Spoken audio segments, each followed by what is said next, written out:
A ESA, Escola Superior de Advocacia de Pernambuco, professor Rui Antunes, tem a satisfação de recebê-los para a realização do 5º Seminário de Atualização Jurídica. Convidamos para a composição da mesa Dr. Carlos Neves, diretor-geral da ESA Pernambuco.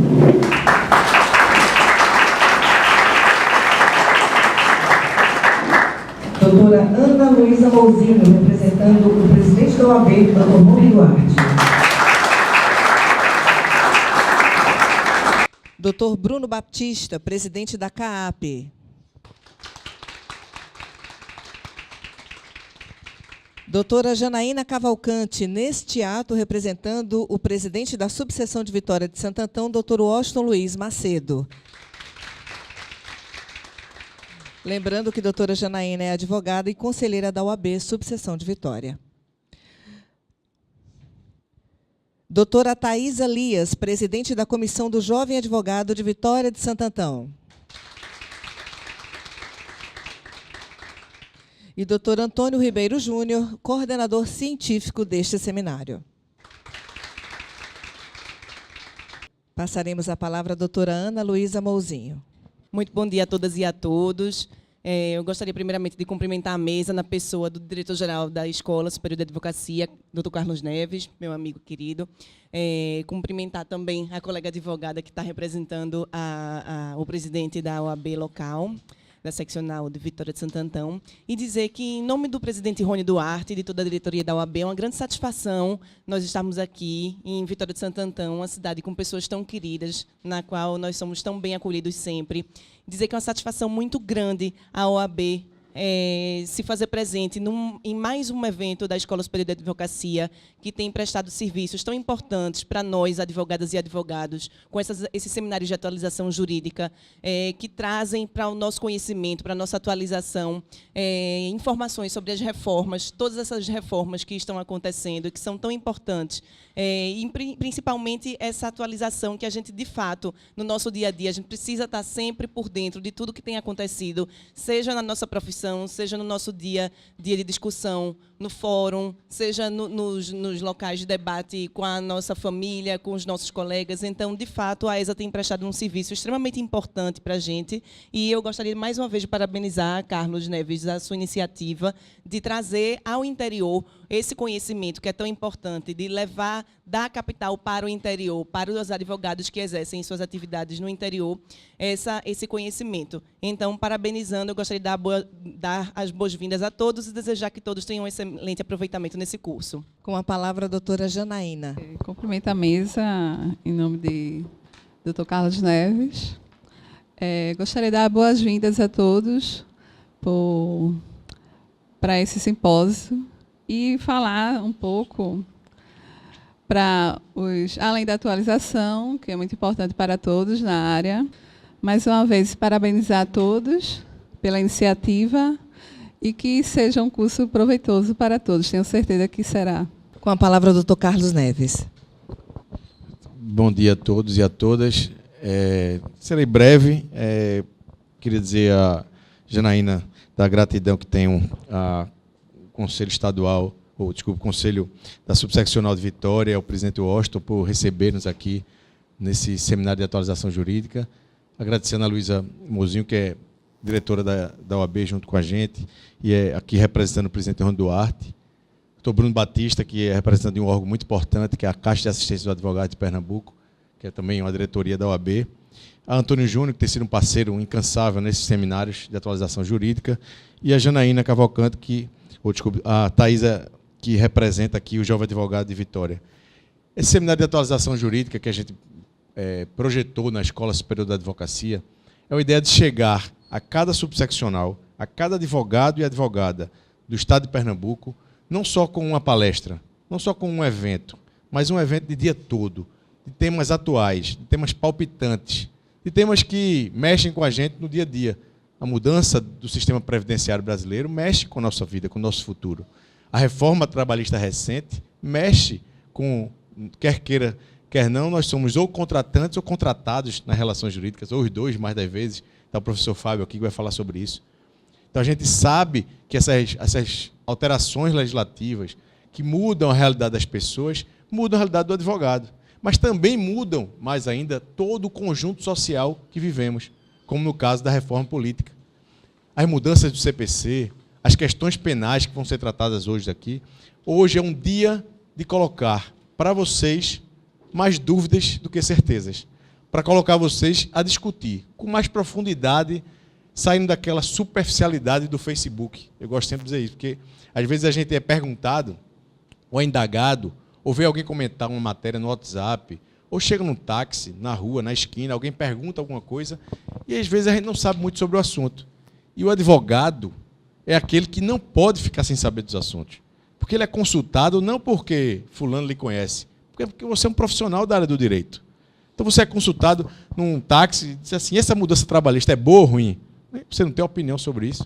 Ou você debatendo com alguém no Facebook, num grupo do WhatsApp, e você não saber quais são as mudanças que vão implicar na vida das pessoas, você que é um profissional da área do direito, mesmo que não seja a sua área de atuação. Então, no mínimo, nós precisamos aprofundar um pouco mais, sair desse ambiente superficial.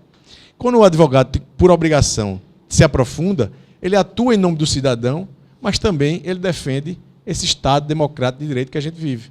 Essa sociedade que a gente escolheu para ser a nossa, no caso, uma república federativa, constitucional. Então, quando alguém diz que quer eleições diretas agora, a gente tem que dizer se isso é bom, se isso muda a Constituição, se pode ser mudada a Constituição para isso, ou não pode ser modificada. Ter opinião para melhorar a condição de vida dos cidadãos, dos seus clientes e de toda a qualidade do Estado que a gente vive, no caso da sociedade que a gente vive. O seminário não vai dar respostas, mas vai colocar muitas dúvidas, ou pelo menos vai fazer com que vocês possam aprofundar diversos temas, não só um, mas diversos, todos os temas atuais, importantes para a pauta da advocacia. Então, eu agradeço aos advogados e advogadas, estudantes de direitos aqui de Vitória, por estarem aqui hoje, em toda a região, para que a gente possa fazer um dia profícuo. Peço desculpa pelo atraso, mas o trânsito, a vinda de Recife, acaba gerando um pouco constrangimentos, mas eu agradeço a vocês pela espera e tenho certeza que esse será um grande evento, será um dia de todos nós sairmos engrandecidos. Eu tenho participado de todos os seminários e sempre saio melhor do que entrei. E tenho certeza que hoje sairemos novamente. Muito obrigado. Nós vamos passar a palavra rapidamente para a doutora Thaisa. Bom dia, gente. Olha, é com grande alegria que estou compondo esta mesa ilustre, a quem saúdo na pessoa de doutora Ana Luísa, representante do nosso presidente Rony. Saúdo doutor Carlos Neves, diretor-geral da ESA, Bruno Batista, presidente da CAAP, doutora Janaína, representando o nosso ilustre presidente, doutor Washington, e o senhor Antônio, coordenador científico do seminário. Gente, que dia de alegria é o nosso aqui hoje, não é? Poder participar, ter essa oportunidade de discutir, de participar, de assistir e ser acrescentado em informações tão importantes, tão recentes, tanto para a seara nossa como profissionais, como instrumentos do direito, como também de importância para a sociedade, como bem destacou o doutor Carlos Neves. Então, eu tenho que agradecer, em nome dos jovens advogados, a quem faço parte da comissão do Novo Advogado, e em nome, de forma geral, de todos os cidadãos, de todos os profissionais aqui presentes, pelo esforço que tenho certeza que foi feito com tamanha dedicação, e que hoje é um dia realmente de nos acrescentar. Então, muito obrigada. Gostaria de convidar para o primeiro painel apenas a doutora Núbia Sobral, professora de Direito Previdenciário da ESA Pernambuco.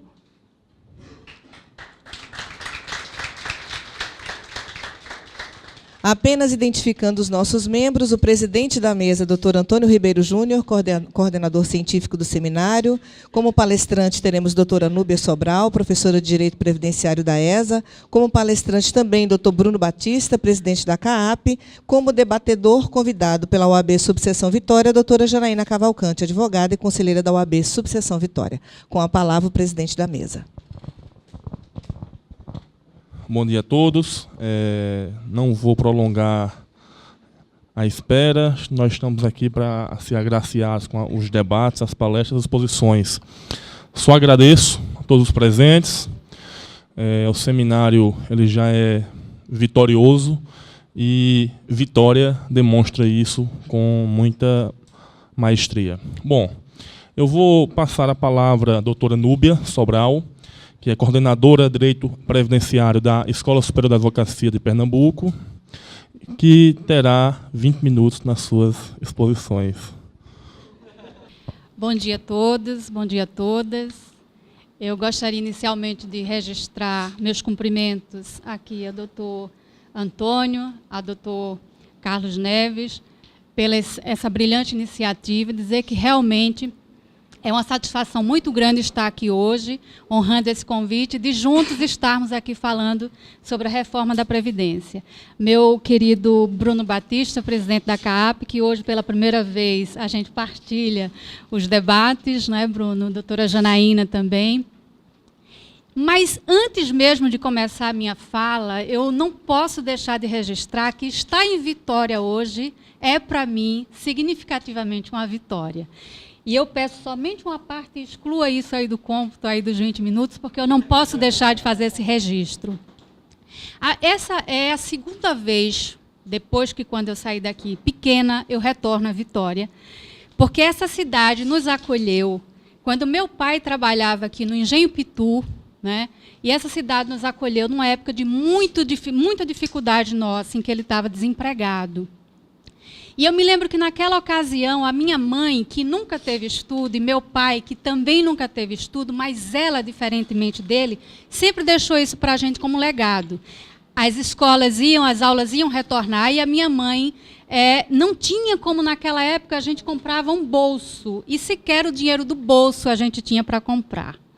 E ela teve a brilhante iniciativa de recorrer ao prefeito da cidade, naquela época, salvo engano, doutor Ivo, e ele fez um registro pedindo para que ela comparecesse à escola local, e ainda me recordo o nome, Escola Lídia Queiroz Costa, era uma escola estadual, e que se apresentasse, então, para que a gente pudesse ter ajuda, né? E minha mãe foi no dia seguinte, botou suas crias, ela operada, meu irmão novinho, e a gente foi. E, chegando lá, ela ofertou o bilhete à diretora, e a diretora disse, nunca esqueço isso, eu era muito pequena, e ela disse, esse povo só falta pedir a cuia e o saco a doutor Ivo. Mas, como o interesse era muito nobre, era educação, sempre tem quem desperta realmente, né, um interesse. Eu me lembro da secretária, que na época se chamava Janda, ela disse, venha, minha filha, que eu vou lhe ajudar. Porque, na minha época, minha mãe fez a mesma coisa que você hoje está fazendo. E hoje, eu e minha irmã somos professoras aqui da escola, porque minha irmã fez. Minha mãe fez isso. E saiu de classe em classe, pedindo ajuda. Mas eu me lembro que, no dia seguinte, a gente retornou, e eu era muito pequena, e eu me lembro dos tirintar das moedas, Bruno, viu? Nos saquinhos. E eu me lembro que, por último, veio um dos estudantes e disse, olha, minha mãe só tinha isso, e veio com uma manga e com uma cebola, e disse, a minha mãe pediu para que fizesse alguma coisa, vendesse e ajudasse, né? Então, graças a essa iniciativa, realmente está em Vitória, para mim hoje é uma vitória, né? E eu estou aqui hoje, de certa forma, retribuindo, não assim ensinando, mas partilhando e, sobretudo, tendo aprendizado com vocês. Então, muito obrigada de novo pela acolhida. Obrigada. Então, veja só, gente, voltando agora à baila, o tema da reforma, né, passado aí esse alvoroço político, a gente retoma esse assunto porque eu sempre digo que previdência é questão de tempo, todos nós precisaremos. Mas sempre que a gente fala em reforma, a gente sempre tem a ideia de um conjunto de atos, alguma coisa que tende a melhoras, que tende a aprimoramentos, né? E, para início de conversa, o mote da minha conversa começa com um questionamento. Quem dentre nós aqui é contrário à reforma da Previdência Social? Por favor, levante a mão. Certo. Eu faço somente essa indagação para dizer que nós não somos contrários à reforma da Previdência Social. Nós somos contrários à forma como essa reforma está sendo proposta, né?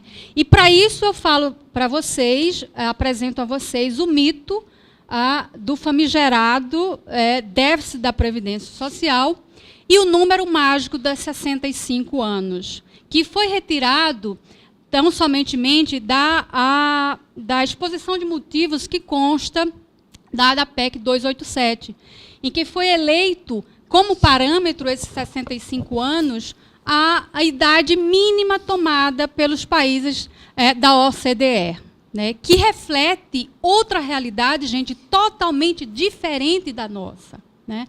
Hoje nós temos, por exemplo, aqui, uma expectativa de vida em alguns determinados estados, como o Maranhão, por exemplo, em que o cidadão sequer vai chegar a conseguir um benefício previdenciário, ou, se conseguir, provavelmente vai conseguir por um tempo muito exíguo.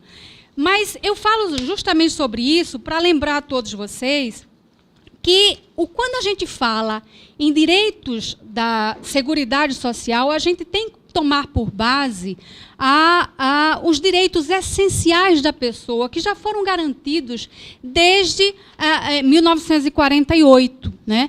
E a nossa própria Constituição Federal, no seu artigo 5º, que trata dos direitos e garantias fundamentais da pessoa, ela elenca no artigo 6º a Previdência Social como um dos direitos sociais ali assegurado.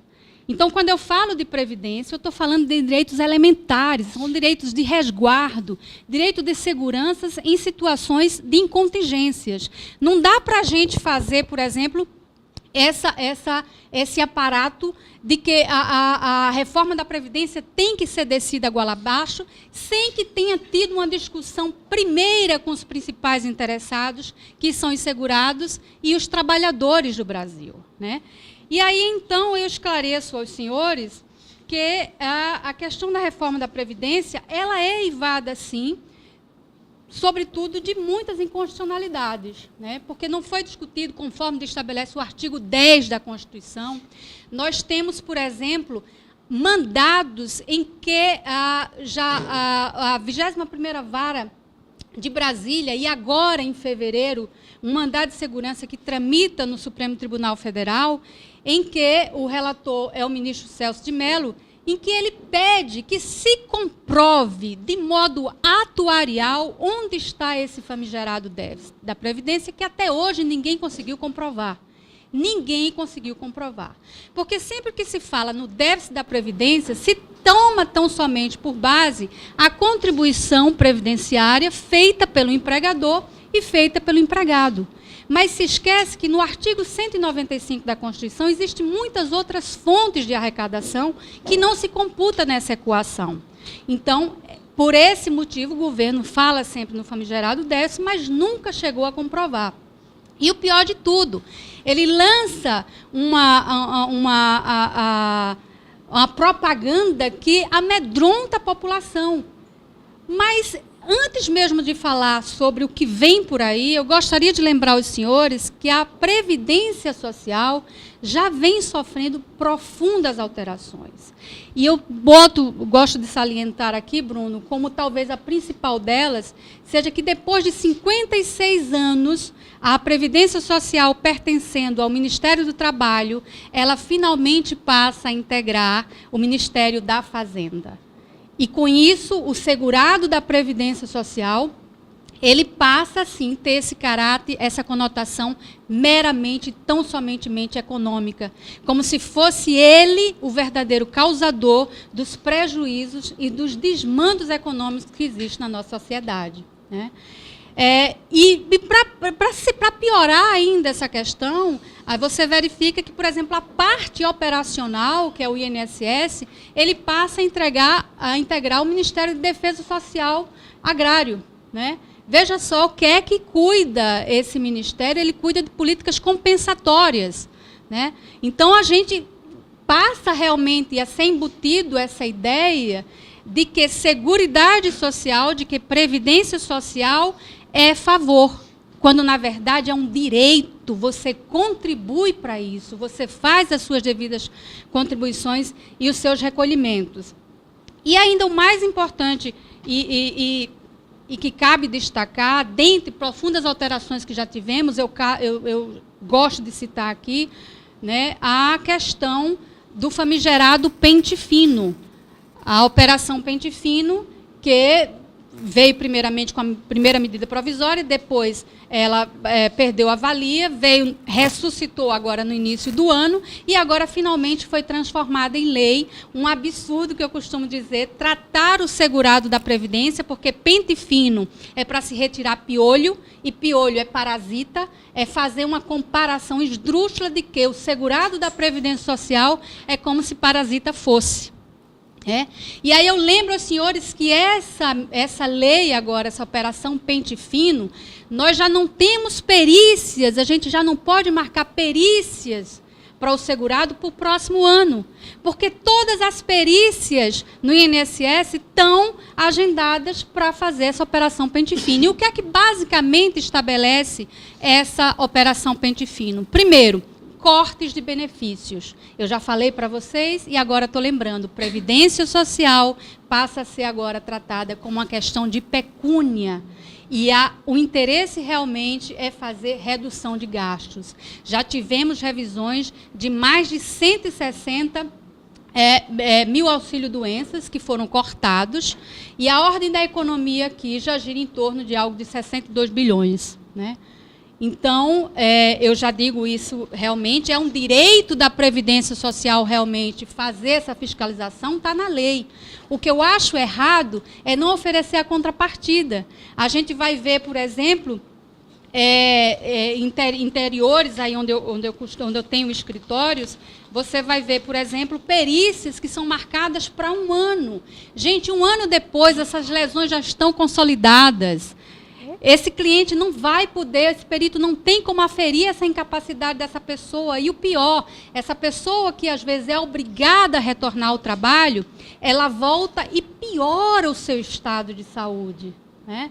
E muito pior ainda, nesse tempo que ela não recebe da Previdência, não recebe do seu empregador, ela fica no que se chama limbo previdenciário. Ela não recebe de ninguém. Então, essa pessoa ela vai realmente piorar muito mais, não só o seu estado de saúde, como o seu estado próprio físico. Eu tenho conhecimento de clientes meus em que a família abandonou, né? Então, agora não tem mais só a questão do empregador, não tem mais a questão só da doença, mas tem a própria questão emocional da família, que não tendo suporte também joga a pessoa à desvalia, né? Fora isso, o que é que se estabelece essa operação pente fino? Um bônus adicional por perícia no valor de R$60 para que o perito realize as perícias, que são agora feitas, inclusive, em regime de plantão, né? Tem agências do INSS que estão fazendo regimes de plantão para cortar benefícios, né? O que é um absurdo, porque aquele segurado ele não está chegando ali porque quer.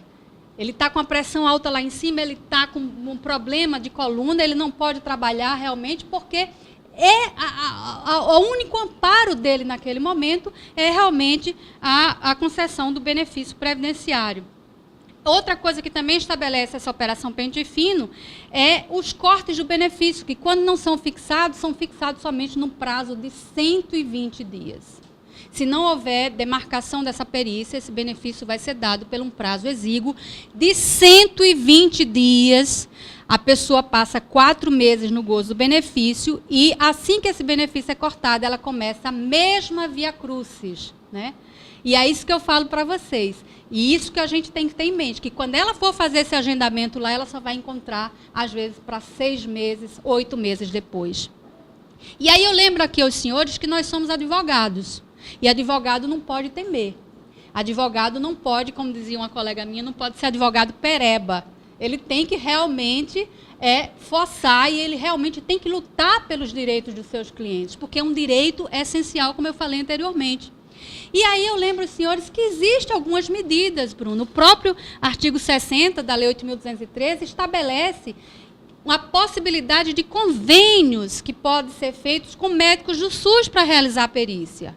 A gente não instiga, a gente deixa isso muito acomodado. A gente vê, por exemplo, casos em que determinados estados, aí como Rio Grande do Sul, Bahia, têm ações civis públicas já determinando, inclusive forçando a feitura de memorando circular dentro do próprio INSS, em que, naqueles locais em que a perícia não é marcada com mais de 30 dias, de ofício, passado esse período, o INSS tem que implantar esse benefício se não tiver peritos para fazer essa perícia nesse prazo. E a gente não faz. A gente tem esses recursos e a gente não faz, né? E aí, fora isso, uma coisa que eu acho extremamente interessante, gente, é reabilitação profissional. A lei também diz, enquanto o segurado estiver em gozo de benefício previdenciário, estiver sujeito a um processo de reabilitação, esse benefício não pode ser cortado. E, pasmem vocês, está na lei.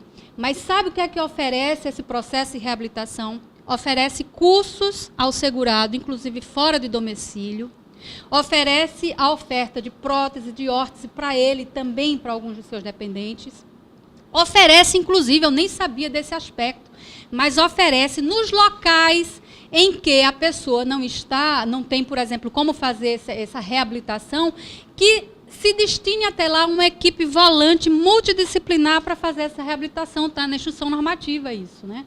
E a gente ou desconhece ou a gente não faz. Mas é hora de cobrar, porque, conforme eu digo sempre, nós estamos falando aqui nada mais, nada menos do que o maior réu que existe no Brasil.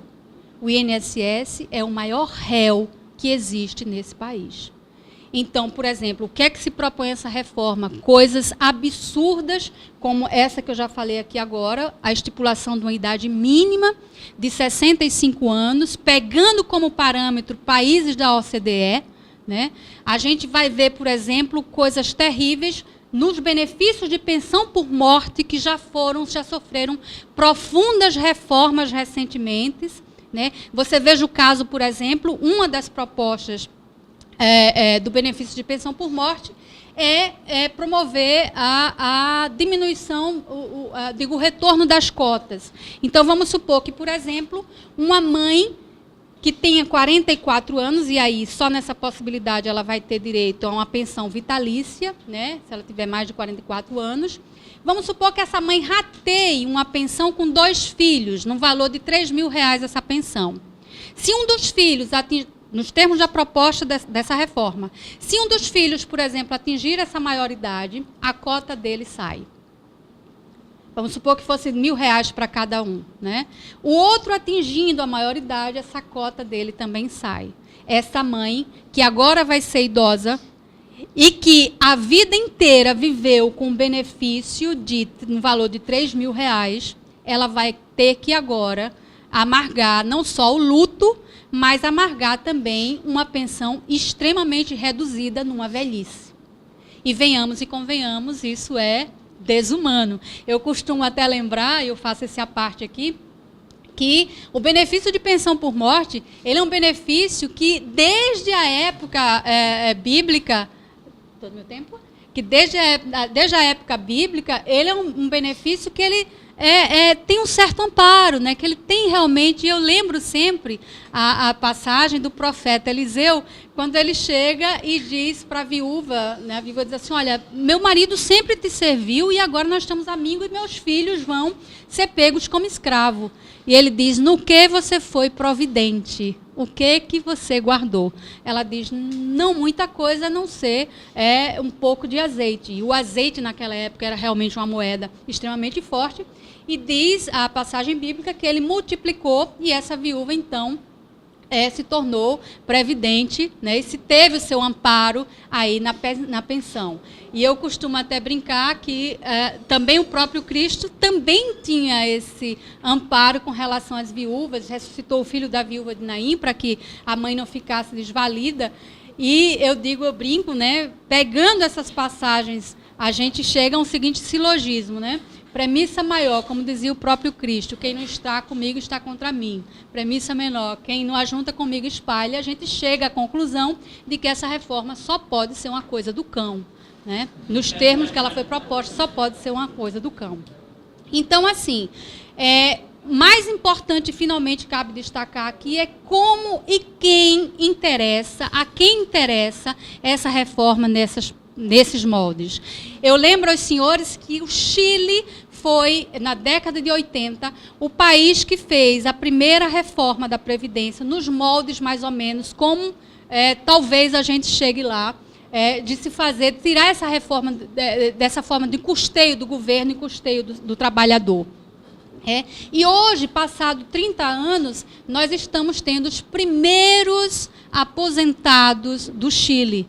E essas pessoas, eles estão recebendo lá algo em torno de 142 pesos, algo em torno de 600 e poucos reais. Né? Coisa, inclusive, que o próprio presidente já viu que foi uma política errada e que agora já está voltando aos moldes do que a gente tem hoje, que a gente está querendo piorar. Então, eu digo aos senhores que a quem realmente interessa isso, seguramente, são aos banqueiros, né? E a gente, eu lembro que, desde que começou-se a se falar de reforma da Previdência, mais ou menos em novembro do ano passado, em comparação ao ano anterior, a procura por planos de previdência social já subiu na ordem de mais de 38%.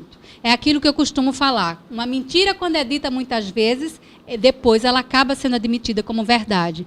Se eu digo sempre, saúde vai mal, saúde vai mal, saúde vai mal, assim que você puder, você vai comprar um plano de saúde. Se eu digo previdência vai mal, previdência vai mal, previdência vai mal, assim que você puder, você vai comprar um plano de previdência. E eu lembro aos senhores ainda que esses segurados da Previdência Social seguramente não são os causadores do grande descalabro das nossas economias, dos nossos desequilíbrio orçamentário. Né? Querer fazer reforma da Previdência como meta de ajuste fiscal é uma coisa inadmissível. Porque esse segurado da Previdência Social, quando ele recebe o dinheiro dele, eu costumo dizer também, ele não vai colocar debaixo do colchão, ele vai girar a economia. Ele vai comprar a farmácia, ele vai comprar as coisas no supermercado, certo? E é ele que vai ser o principal atingido. Inclusive porque grande parte dos municípios vivem muito mais dos repasses da Previdência Social do que próprio o Fundo de Participação dos Municípios, né? E aí eu chamo vocês, eu costumo dizer isso, e convoco a todos para entrar na nossa frente de batalha. Gente, não desista. Previdência Social é questão de tempo, vai bater na tua porta por um viés de tio, de pai, de irmão, e seu próprio, né? Porque, inclusive, eu lembro, a pensão por morte ela não vai poder ser acumulada, quer dizer, vai poder ser acumulada se os dois juntos chegarem ao salário mínimo, né, soma total, E aí, uma colega minha até me questionou, disse, bom, mas então, se eu já recebo pensão, não vou poder acumular no valor mínimo, eu vou deixar de contribuir.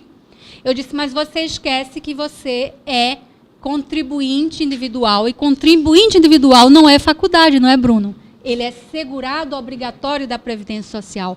E, pasme, tem agora, recentemente, eu vi a semana passada, um acordo que está sendo feito entre o Conselho de Justiça Federal e o INSS, em que vai ser feito esse intercâmbio, inclusive com o Conselho, mandando para o INSS todas aquelas pessoas, inclusive advogados, que recebem RPV. Né? E eu já estou sabendo, não foi cliente meu, mas já tenho colegas que já estão sabendo, porque eu disse a vocês anteriormente, Previdência se tornou questão de pecúnia, está executando muitos advogados aí, inclusive dentistas que participam de cooperativas e tudo mais, porque não está contribuindo sobre o valor devido. Né? Então, é isso que eu digo. Eu convoco vocês realmente para essa frente de batalha e questiono aqui a vocês qual é a sua luta e o que você constrói. Né? Porque eu digo isso que meu amigo Bruno, todas aquelas pessoas que lidam, que são apaixonadas pelo direito previdenciário, a gente luta não é pelo benefício de pensão por morte, não é pelo benefício de auxílio-doença, é pela dignidade da pessoa humana. Quando a gente lida com esses direitos, a gente está promovendo realmente resguardo, amparo dessas pessoas. A gente já teve agora reforma trabalhista e, como diz o Gonzaguinha, eu cito sempre, né, um homem se humilha, se cacha seus sonhos, seu sonho é sua vida e vida é trabalho. Sem o seu trabalho, o homem não tem honra. E sem a sua honra, ele se morre e se mata. Né? E assim não dá para ser feliz. Então, basicamente, é isso que eu tinha para falar para vocês, dizer que realmente está em vitória. É uma vitória e agradeço muito pela atenção. Obrigada.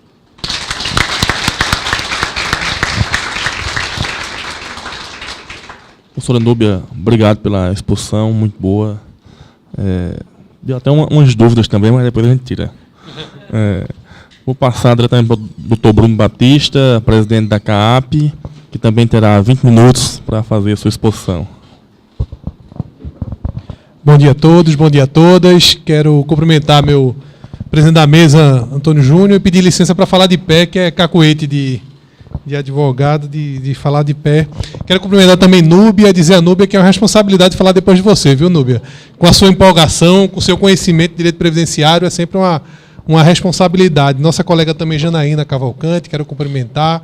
Cumprimentar o diretor-geral da ESA, meu amigo Carlos Neves, que está fazendo aí um brilhante trabalho à frente da escola, trazendo, inclusive, para o interior esses debates palpitantes, esses temas que são importantes assim. Cumprimentar Ana Luísa Mouzinho, nossa secretária-geral adjunta da UAP, representando nosso presidente Ron Duarte. Um abraço especial a todos os advogados de Vitória. Dizer que para mim também é uma satisfação estar aqui.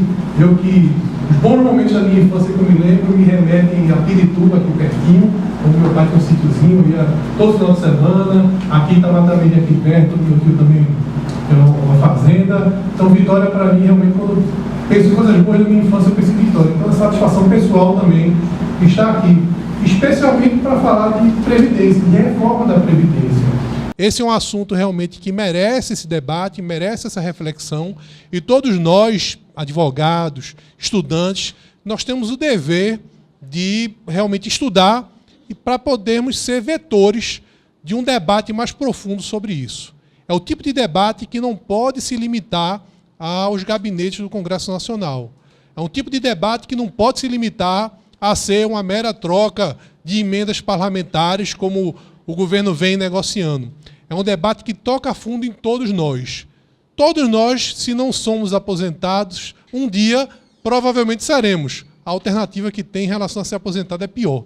Você tem a sua alternativa é a morte. Então, é melhor se aposentar um dia. Ou então tem um parente próximo, tem alguém que precisa da previdência social. Então, esse é um debate que tem que estar. E a grande dificuldade desse debate é a pessoa se despir dos preconceitos ideológicos e dos interesses pessoais ou corporativos.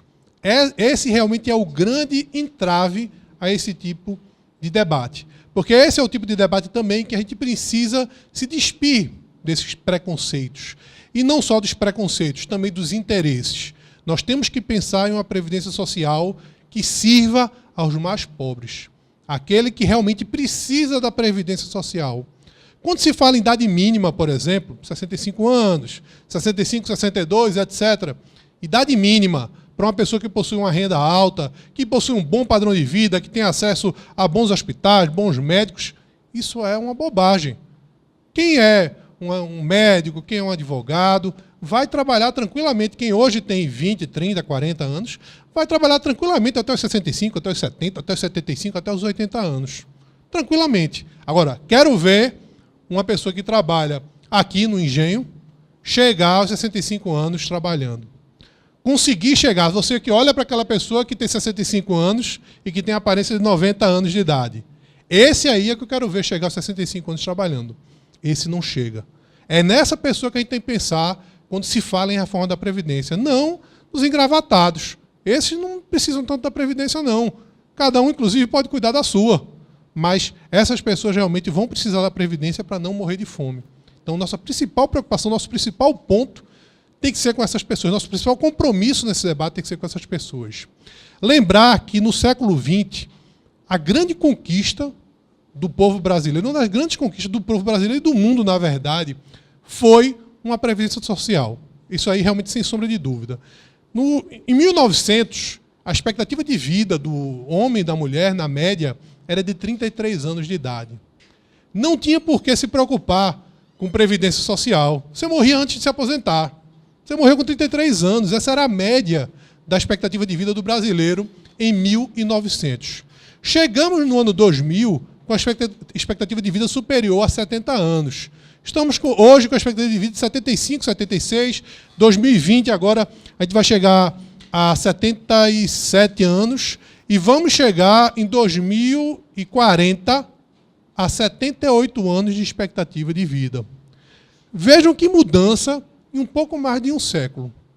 E nesse período aí de um século, nós conseguimos ter um sistema previdenciário que retira da miséria, todos os meses, 36 milhões de brasileiros. Tira realmente da miséria. São pessoas que, se não tivessem a Previdência para subsistir, morreriam de fome, não teriam absolutamente nada para viver.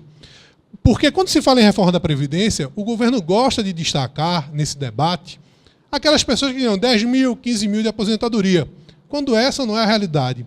No regime geral de Previdência, 70% das pessoas ganham um salário mínimo. 70%. É um salário mínimo que ganha. Realmente é o suficiente para tirar da miséria, tirar da fome. É isso para que serve a Previdência Social. Então é muito importante preservar a Previdência Social para essas pessoas, para esse tipo de pessoas. E esse debate realmente ele é fundamental por isso. Eu sou contra a reforma da Previdência? Não, não sou contra a reforma da Previdência. Assim como o Núbia falou, acho que é um consenso de que a Previdência precisa de tempos em tempos de ajustes.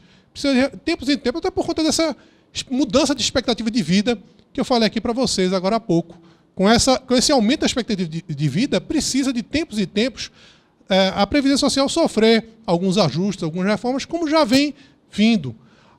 O que a gente critica são duas coisas principais. A primeira é a forma como está sendo conduzida a própria reforma da Previdência. Essa é realmente a principal falha. E, para mim, uma outra falha também que realmente é gritante é essa tentativa de igualar o tratamento com todos.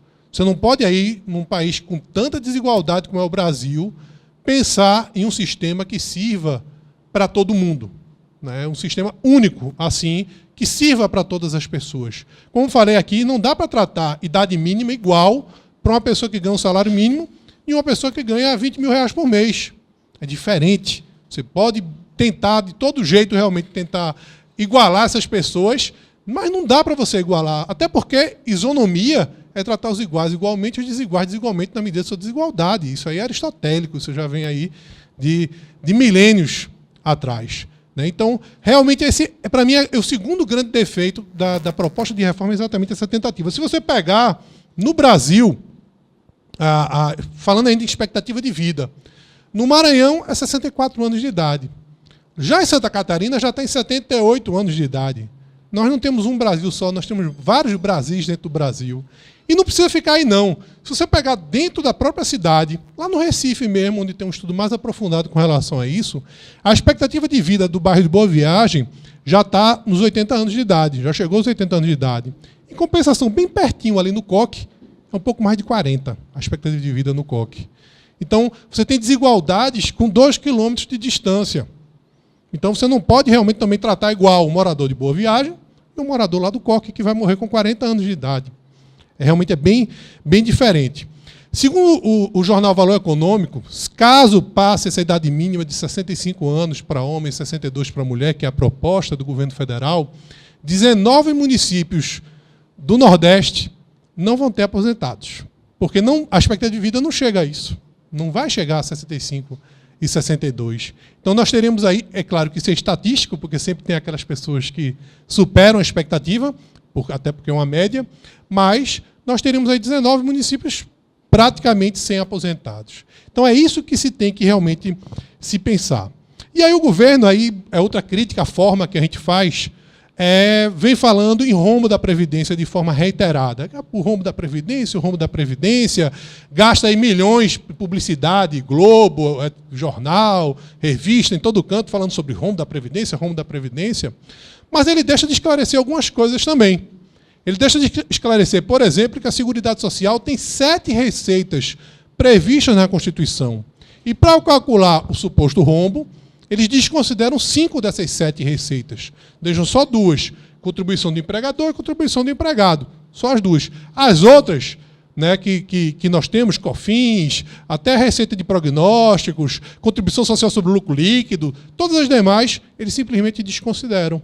E colocam também na conta da Previdência benefícios que seriam também, a princípio, assistenciais, como a própria aposentadoria rural, porque é uma aposentadoria que não tem contraprestação, tem um caráter realmente assistencial, mas é computado também como despesa da Previdência Social. Mas, mesmo assim, considerando essas 7 receitas e todas as despesas, em 2015, A Previdência ela foi superavitária em 20 bilhões de reais. Agora, 2016, já houve realmente aí um déficit, por conta até da queda da economia. O que é que não esteve em déficit em 2016, né? Na verdade? Não foi só a Previdência, tudo esteve em déficit em 2016. Mas por conta da própria queda da economia. Mas isso significa que a gente não precisa falar em reforma da Previdência? Não, a gente precisa falar em reforma da Previdência, sim. Mas uma reforma justa, uma reforma que sirva realmente para os segurados. E a proposta do governo, basicamente, o que é que ela propõe, o que é que ela sugere? Primeiro, uma unificação dos regimes previdenciários. Eu começo com um ponto positivo. Para não dizer que a gente só critica, eu começo com um ponto positivo. Para mim, é um dos pontos positivos da reforma da Previdência. É o que a gente já vem caminhando de alguns anos para cá, desde 98, 99, quando teve aquelas emendas constitucionais 19, 20, a gente vem caminhando para o regime do servidor público se igualar ao trabalhador da iniciativa privada. Isso tem lógica, tem sentido? Tem. É o que o mundo vem fazendo, é isso. Durante algum tempo se precisou, até para que se incentivar as pessoas que ingressem no serviço público, oferecer vantagens para o servidor. Vocês imaginem, por exemplo, nos anos 60, quando Brasília foi inaugurada, para você conseguir levar uma pessoa qualificada que morava no Rio de Janeiro, na praia ali, em Ipanema, para morar lá no Planalto Central, né, onde não tinha nada, absolutamente nada. Brasília hoje é uma maravilha, mas imagine Brasília nos anos 60. Para você conseguir levar aquelas pessoas para lá, você tinha que oferecer mundos e fundos para aquela pessoa. Casa, carro, aposentadoria, aposentadoria maior do que você recebia na ativa, um sem número de vantagens para convencer aquela pessoa. Hoje não é assim. É só ver quantas pessoas estão inscritas em qualquer concurso público que se abre, quantas pessoas se inscrevem para concorrer. O serviço público é concorridíssimo hoje, porque dá um negócio que a iniciativa privada não dá, que é a estabilidade. Então, aquelas vantagens que eram oferecidas 40, 50 anos atrás, está na hora de começar a se esquecer isso. Você vai ter a vantagem aí da estabilidade, um salário todo mês, certo? Mas a aposentadoria, você vai ter uma aposentadoria semelhante ao da iniciativa privada. Você não vai ter. Então, a gente está caminhando realmente para isso. Porque, principalmente, anos atrás, nós tínhamos distorções que hoje são absolutamente inadmissíveis. Imagine, por exemplo, eu sempre uso o exemplo dela, eu já até pedi para ela, uma cliente minha, Núbia, Dona Margarida. Dona Margarida, ela é pensionista há 93 anos. Ela é filha solteira, o pai dela era ferroviário, e lá em Jabotão antigo aqui. E aí o pai dela teve um acidente, morreu quando ela tinha 1 ano de idade, e desde então ela recebe a pensão por morte. Não casou, mas teve filhos, e está aí pensionista ganhando o que o pai recebia há mais de 90 anos. Ou seja, o pai dela não contribuiu, porque na época nenhum servidor público contribuía. A contribuição do servidor público foi de 88 para cá, de 88 para trás não tinha contribuição do servidor público, havia contribuição para pensão, mas não para aposentadoria. O pai dela não contribuiu e ela, há 90 anos, já recebe pensão por morte. Hoje é inimaginável isso, mas é algo que, no momento histórico que vivia, era necessário. E aí a gente precisa realmente mudar. Como daqui a alguns anos, tenho certeza, quando nós estivermos mais velhos e chegarem pessoas mais novas nos questionando algumas coisas, vão perguntar, como é que na época de vocês, servidor público tinha direito a paridade e integralidade, ganhava igual ao que ganhava na ativa, e isso aí vai começar a rir um negócio desse. Porque nos anos 60, 70, tinha 30 pessoas na ativa para um aposentado. Hoje a gente está para 3 para 1, e daqui a pouco chega para 1 para 1. Alguns regimes já estão 1 para 1, já, inclusive. Então, essa unificação de regimes é uma das coisas positivas. Agora, tem que se fazer isso de forma progressiva. Porque o que mais incomoda qualquer pessoa é a mudança das regras do jogo enquanto ele está sendo jogado. Imagina, quem joga futebol, você está jogando lá futebol, aí vem aquela história, você está jogando, normal, uma pelada lá, o cara fez um gol, aí daqui a pouco vem um goleiro, faz um gol. Aí diz, não, o gol de goleiro vale 3. Peraí, ninguém combinou essa regra antes, não. Mas agora está valendo desse jeito, o gol de goleiro vale 3. Então, o pior é você mudar a regra do jogo enquanto ele está sendo jogado. Isso é que incomoda. Então, é preciso realmente que isso seja feito de forma progressiva, até porque a pessoa gera uma expectativa, cria a vida dela com base naquilo, e não pode simplesmente aquilo mudar do dia para a noite. Então é importante realmente isso. E que tenha regras de transições justas, para que também todo mundo não seja atingido enquanto não esperava. A aposentadoria por tempo de contribuição, no regime geral, ela é extinta, deixa de existir. Não é que vai mudar a idade, não vai mudar os requisitos. Não. Na verdade, ela deixa de existir. A gente vai ficar só com a aposentadoria por idade. A aposentadoria por idade, a proposta do governo, 65 anos homem, 62 anos mulher, com 25 anos de contribuição para ambos. Né? Como eu falei para vocês, para quem trabalha no ar-condicionado, sentado, tranquilo. Agora, quero ver o trabalhador do campo chegar a isso, quero ver... Porque quando a gente fala, o trabalhador rural vai ter idade diminuída, não vai ser isso não, vai ser 60, não sei o quê. Mas aí está falando do segurado especial. Mas o empregado, aquele que trabalha no engenho como empregado, vai submeter essa regra geral aqui, viu? 65, 62. Então, esse aí, aquele cara que está em cima de um poste consertando fio, não sei o quê, com risco de levar choque elétrico, etc. lá, que não vai ter direito sequer, inclusive, à aposentadoria especial, essa pessoa daí que eu quero ver chegar a essa idade. Outra coisa também é a fórmula de cálculo do benefício que muda. Hoje, você vai pegar 80% das maiores contribuições de julho de 94 até a data da aposentadoria, e dependendo faz a média, atualiza, faz a média, e dependendo do tipo de aposentadoria, aplica o fator previdenciário. Que hoje se vê que não é um negócio tão ruim. Na época que surgiu em 98, 99, era o bicho, né? Todo mundo metia o pau, fator previdenciário, etc. Hoje, se passar a idade mínima, a gente vê que não é um negócio nem tão ruim, porque o fator previdenciário lhe dá a opção. Quer se aposentar mais cedo? Se aposenta, mas vai ter uma aposentadoria menor. Você vai fazer a opção. Quer continuar trabalhando para ter uma aposentadoria maior? Continua. Mas se você quiser aposentar mais cedo e receber menos, é uma opção que você tem. Então, hoje é assim. Caso passe a reforma do jeito que foi proposta pelo governo, já com o substitutivo da Câmara dos Deputados, vai se fazer uma média todas as suas contribuições de julho de 94 até a data da aposentadoria, e aí você só vai ter direito a uma média de 100% do seu salário de contribuição se você tiver 40 anos de contribuição. Então, para você poder chegar aos 100% do salário de contribuição, da sua média de salários, você vai ter que ter aí, pelo menos, 40 anos de contribuição. Porque eles fazem uma fórmula de 70% do valor da média dos seus salários, mais 1,5% dos 25 aos 30, mais 2% dos 30 aos 35 e 2,5% dos 35 aos 40. Então, você só vai ter 100% da média dos salários aos 40 anos de contribuição. Pensão, Núbia já falou aqui sobre pensão. Hoje é 100%, morreu, é como se o dependente vai receber aí, como se tivesse aposentado por invalidez. Né? Se já for aposentado, é o valor daquela aposentadoria. Pela nova regra, caso ela venha a ser aprovada, é 50% mais 10% por cada dependente. Que aí havia uma maldade incutida na proposta original que era terrível, porque ia permitir uma pensão por morte de valor inferior a um salário mínimo. Salário mínimo é o mínimo do mínimo, é o básico. Não poderia ter um benefício substitutivo de renda inferior a um salário mínimo. É inconstitucional, claramente inconstitucional, na minha ótica. Mas aí o governo fez a grande bondade de dizer, não, vai ser 50% mais 10%, mas o mínimo é o salário mínimo. Então já fez isso aí, já foi uma estratégia, obviamente foi uma estratégia para dizer, olha como a gente já fez concessões já, tá vendo? Isso vai ser um salário mínimo.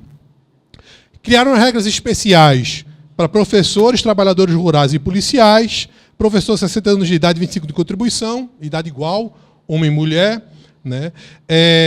Segurado especial 60 e 57, que eu falei para vocês, o trabalhador rural, só aquele que trabalha em regime de economia familiar é que vai ficar com essa regra. O que é empregado fica com 65 e 62. Viu? A aposentadoria especial ela é mantida com a implantação da idade mínima. A conversão por tempo de contribuição acaba, que é uma injustiça também muito grande, que é feita.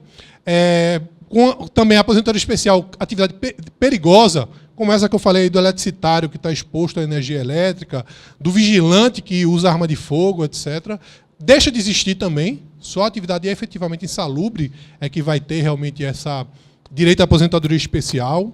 O LOAS também muda, a idade vai para 68 anos, e não só 68 anos, viu? Vai ter um gatilhozinho. Cada vez que aumentar a expectativa de vida do brasileiro, para a aposentadoria por idade também, para luas também. Cada vez que aumentar a expectativa de vida, vai aumentando também um ano, viu? Não vai ficar aí parado nisso, não. Fica aumentando também. É outra maldade que está incluída. E, por fim, eu queria dizer para vocês o seguinte, não é só para criticar, mas existem outras alternativas que se podem adotar para uma reforma justa. Núbia falou aqui da experiência do Chile. A experiência do Chile foi altamente frustrada. Totalmente. Era um modelo padrão dos anos 80, anos 90, defendido pelo FMI, recomendado para entrar em todos os regimes, se fazer esse modelo chileno, e hoje se vê que é um fracasso.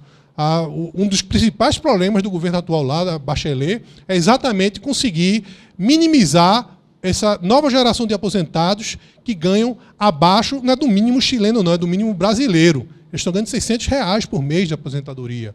E aí o governo já está pensando num programa de renda mínima, tipo Bolsa Família, para que possa realmente, pelo menos, fazer com que essas pessoas ganhem um mínimo existencial mesmo, para poder sobreviver. Então, isso é frustrado. O Brasil precisa, primeiro, a cada real que nós temos aí arrecadado pela Previdência, nós temos R$1 sonegado. É isso que a gente tem que mudar também. Há uma grande sonegação com relação à contribuição previdenciária. E precisa realmente haver uma mudança com relação a isso. Mas aí é uma mudança de cultura, inclusive. Ver que aquela contribuição que você está fazendo vai lhe servir no futuro. E a Previdência Social serve como seguro também. Muita pessoa pensa na Previdência só como aposentadoria, mas é um seguro. Se você ficar incapaz, você vai ter um benefício. Se você morrer, seus dependentes vão ter um benefício. Então é importante essa contribuição. E outras coisas, por exemplo, o fator 85-95, que foi há pouco implantado, né? Nós temos aí alguns anos atrás implantados, é um fator que pode tornar obrigatório, porque é um fator que possibilita aquela pessoa que começou a trabalhar mais cedo, até uma aposentadoria mais cedo também. Era uma alternativa que nós tínhamos. A DRU, que tira 30% da receita da Previdência para jogar para outros lugares, tinha que ficar para a Previdência Social, porque muito já foi retirado da Previdência quando a Previdência tinha uma quantidade de contribuintes muito grande para um número de aposentados muito pequeno. Então, existem muitas propostas alternativas que podem mudar. A Previdência precisa de ajustes de tempos em tempos, mas a gente precisa trabalhar para ter uma Previdência para melhor. Uma Previdência que sirva aos mais pobres, uma Previdência que sirva àqueles que realmente precisam dela. E não limitar essa discussão a Congresso Nacional, onde a preocupação maior não está sendo com isso. A preocupação realmente está sendo com o interesse próprio de cada um, com os interesses corporativos, e é isso que a gente não tem que se mudar. Então, quero agradecer mais uma vez aqui a tanto meu amigo Carlos pelo convite, a Júnior, né, a possibilidade de debater, de conversar sobre esse tema, e agradecer principalmente a vocês aí pela paciência de ter escutado, e fico à disposição aí para a gente conversar mais sobre esse tema que é tão apaixonante, pessoal. Obrigado.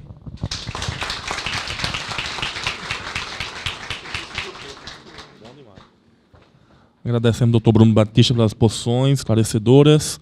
Vou passar a palavra à doutora Janaína Cavalcante, conselheira do OAB de Vitória Santo Antão, que terá 10 minutos para suas explanações no debate.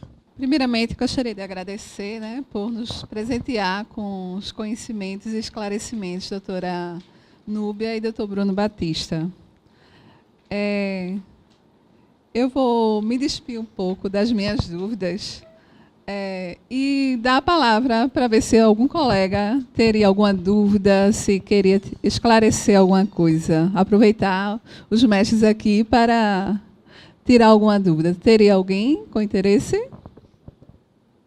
Então, sendo assim, eu gostaria de algum esclarecimento em relação ao agricultor, que eu acredito que o que vai ser mais afetado, além de todos seremos. Mas, na minha visão, eu acho que o agricultor, aquele que trabalha em regime de economia familiar, será principalmente o mais afetado. Então, eu gostaria de que vocês explanassem, não sei qual dos dois gostaria, sobre isso. Eu agradeço a pergunta, Janaí. Realmente é um tema que é muito, muito importante. Foi uma das exceções que o governo incluiu nessa questão da idade mínima de 65 e 62. Quem trabalha em regime de economia familiar, o agricultor em regime de economia familiar, o garimpeiro, o extrativista, todas essas pessoas, os segurados especiais chamados, eles aí vão se aposentar com 60 anos de idade o homem, 57 mulher. E vão precisar também comprovar 15 anos, só que agora é de contribuição efetiva. Atualmente, a lei prevê que todos eles deveriam efetivar uma contribuição sobre a produção deles. Quem é agricultor sobre a produção agrícola, quem é garimpeiro sobre o que ele extrair, né? Mas, na prática, isso nunca foi cobrado, até porque a fiscalização é impossível disso daí. Já pensou um fiscal da Receita Federal indo aqui de sítio em sítio, você produziu quanto de inhame aí? Não sei quanto, então, não sei quanto percentual do inhame aqui é meu. Macaxeira, quanto é que deu aí? Quanto é que você... É impossível você imaginar um negócio desse. Era um negócio que só na cabeça do legislador mesmo isso cabia, né? E agora a ideia é você criar uma contribuição efetiva sobre o salário mínimo, que eu acho o seguinte, a grande dificuldade, estão se falando num percentual de 5%, 6% sobre o salário mínimo. Para mim ainda é muito. Um trabalhador rural que vive realmente do campo, às vezes não tem nem sobra, pagar R$50 por mês é muito para ele. Eu acho que se deveria pensar realmente numa contribuição, até porque essa contribuição daria... Porque o grande problema que nós temos hoje é fraude. Nós temos uma grande quantidade de pessoas que não são aposentados, que não são trabalhadores rurais efetivamente, e terminam conseguindo aposentadoria graças a fraudes. De vez em quando tem aí a Polícia Federal desbarata uma quadrilha dentro de uma agência do INSS, o sindicato geralmente está envolvido. Às vezes é engraçado, você chega num canto, no interior principalmente, e vai dizer... Na certidão de casamento está sempre agricultor. A pessoa às vezes não é agricultor, mas não está sempre agricultor, porque eles querem isso para comprovar esse rural. Você tem uma contribuição módica, que aí eu pensaria em algo em torno de 1%, né, do salário mínimo, seria alguma coisa que daria dignidade para o agricultor, porque ele estaria, e diminuiria essa questão das fraudes. Realmente é um dos grandes prejudicados com essa reforma da Previdência, é o trabalhador rural em regime de economia familiar. Bom, gostaria de agradecer aos palestrantes pelas exposições que foram feitas. E, para encerrar, o doutor Bruno já recebeu, a doutora Janaína também, o certificado, a doutora Núbia, o certificado. Gostaríamos de agradecer a doutora Antônio Ribeiro Júnior, agradecer também a doutora Núbia, doutor Bruno e doutora Janaína por esse painel.